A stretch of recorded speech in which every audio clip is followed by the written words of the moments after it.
Vamos começar, então, partindo aí do 11º exemplo, em relação aos hidrocarbonetos ramificados aí, para a gente continuar. Deixa eu só aceitar o Ângelo, que ele está chegando agora. Eu acho que foi.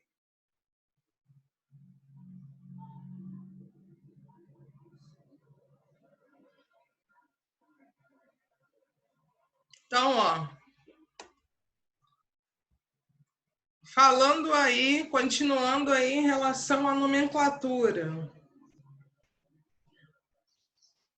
O que nós temos aqui? Se a gente observar, nós temos uma cadeia com ramificação. Só para a gente relembrar, eu sei que tem ramificação pela presença aí de um carbono terciário. E eu também tenho uma ligação dupla, que está aí na extremidade da cadeia. Então, de acordo com a regra, o que eu tenho que estar atenta?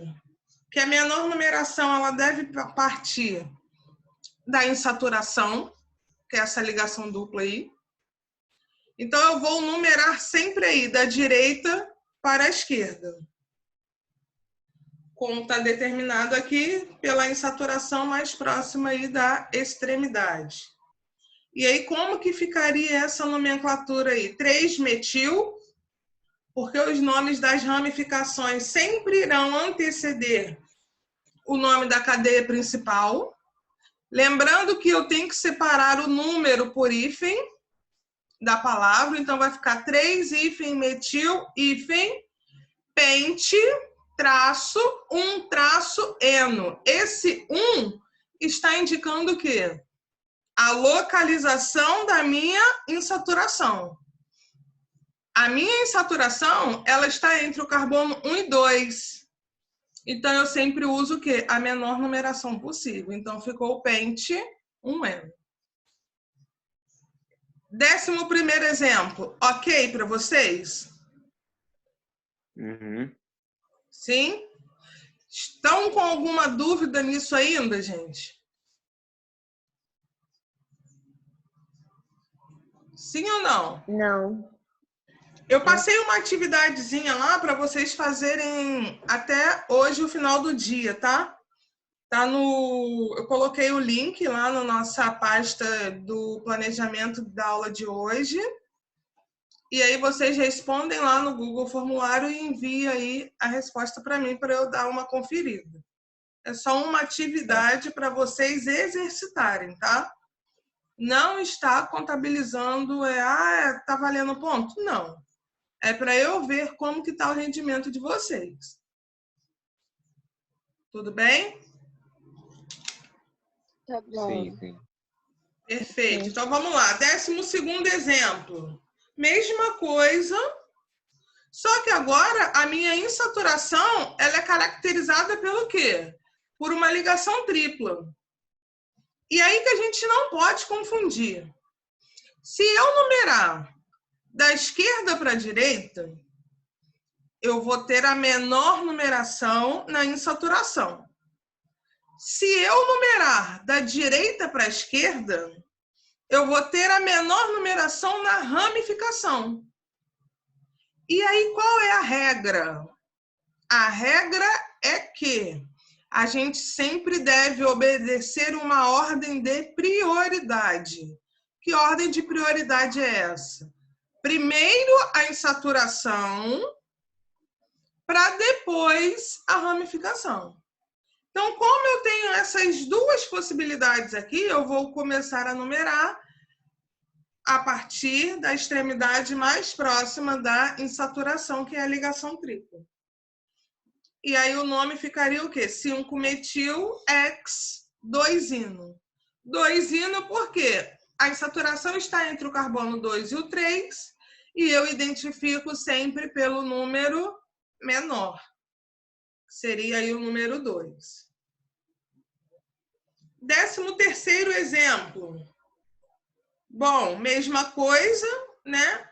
Eu sempre vou partir a numeração aí próximo da insaturação. Então, vai ficar aí 3,4 dimetil pente 1N.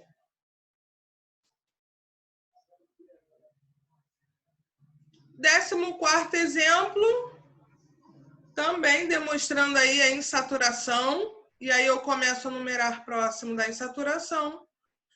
E o 15º exemplo, em que eu identifico a minha cadeia principal, que é aquela que contém, por regra, a insaturação. Então, só para a gente relembrar aí, quando a gente fala de nomenclatura desses compostos orgânicos, o que eu tenho que ter em mente? Que eu devo obedecer uma regra de prioridade. E quando eu falo dessa regra de prioridade, eu tenho que começar sempre pela função. Então, se é hidrocarboneto, só contém carbono e hidrogênio. Mas se for um álcool, se conter uma hidroxila, a minha cadeia principal deve conter a hidroxila e o carbono que estiver ligado à hidroxila deve ser o carbono 1. Segundo, além da função, eu tenho que... Qual é a segunda prioridade? A insaturação.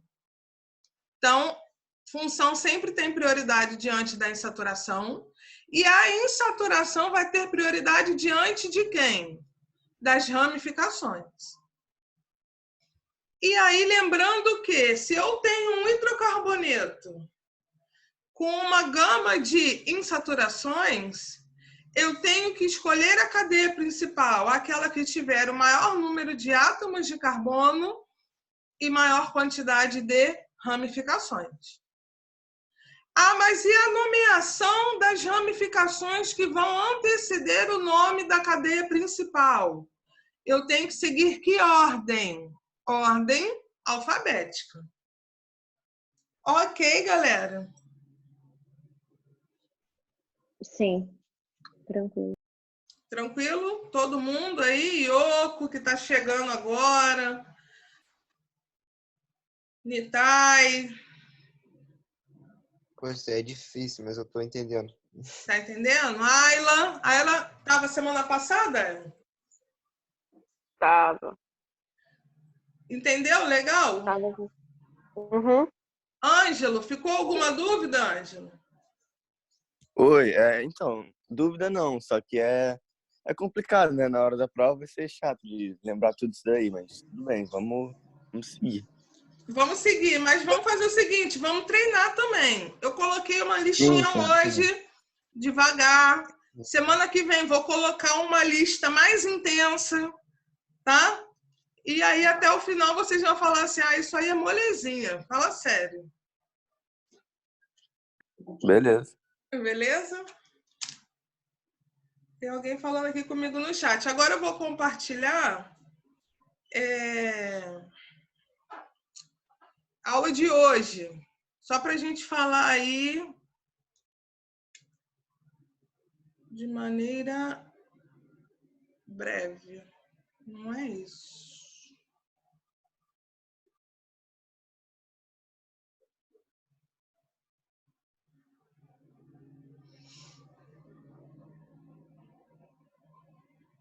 Hoje a gente vai falar aí sobre os hidrocarbonetos alicíclicos. E aí, quem são esses hidrocarbonetos alicíclicos? Vocês lembram o que significa alicíclico? Não. Lembra? Não. Porque quando a gente classifica as cadeias, nós temos os abertos, nós temos os alicíclicos e nós temos os aromáticos. Então, quando eu falo que o hidrocarboneto ele é alicíclico... eu esqueci de botar para gravar. Para quem for chegar depois.